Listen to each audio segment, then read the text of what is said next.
एक आदमी अपने गधे को लेकर एक जंगल से गुजर रहा था। थोड़ी ही दूर चलने के बाद उसका गधा एक गड्ढे में जाकर गिर जाता है। उसका मालिक यानी वह आदमी अपने गधे को उस गड्ढे से बाहर निकालने की बहुत कोशिश करता है, लेकिन काफी मेहनत करने के बाद भी वह आदमी अपने गधे को उस गड्ढे से बाहर नहीं निकाल पाता है।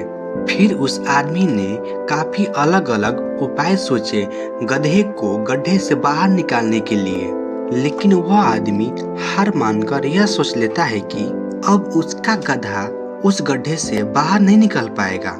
वह आदमी ज्यादा सोच नहीं पाता है और यह विचार कर लेता है कि अब इस गधे को दफन कर देना चाहिए ताकि इसे कोई जानवर मारकर खा ना जाए। यह सोचकर कि मालिक को तो दुख तो बहुत होता है, लेकिन पर करता भी क्या, अब बस वह दुख से ही हार मान लेता है। उस आदमी को थोड़ी ही दूर मिट्टी का एक ढेर दिखाई देता है। वह आदमी मिट्टी के ढेर से मिट्टी लाकर उस गधे के ऊपर डालने लगता है। कुछ देर तक वह आदमी गधे के ऊपर मिट्टी डालता रहता है, लेकिन कमाल की बात तो यह होती है कि गधा दफन होने के बजाय मिट्टी के सहारे ऊपर आने लगता है। यह देखकर वह आदमी अचंभित रह गया और कहता है, वाह, मुझसे ज्यादा तो अकल इस गधे में है।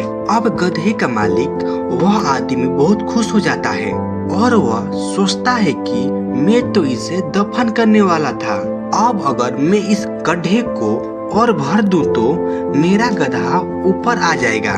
इस प्रकार वह गड्ढे में मिट्टी डालता गया और उसका गधा गड्ढे से बाहर आता गया और थोड़ी देर में वह गधा मिट्टी के सहारे ऊपर आ जाता है और उसका मालिक भी उससे बाहर निकालकर बहुत ज्यादा खुश हो जाता है। गधे का मालिक समझ गया कि उसका गधा बहुत ही समझदार है। अगर आपको ये स्टोरी अच्छी लगी तो लाइक कर दीजिएगा और चैनल सब्सक्राइब भी कर लीजिएगा। तो मिलते हैं नेक्स्ट स्टोरी में, तब तक के लिए बाय बाय।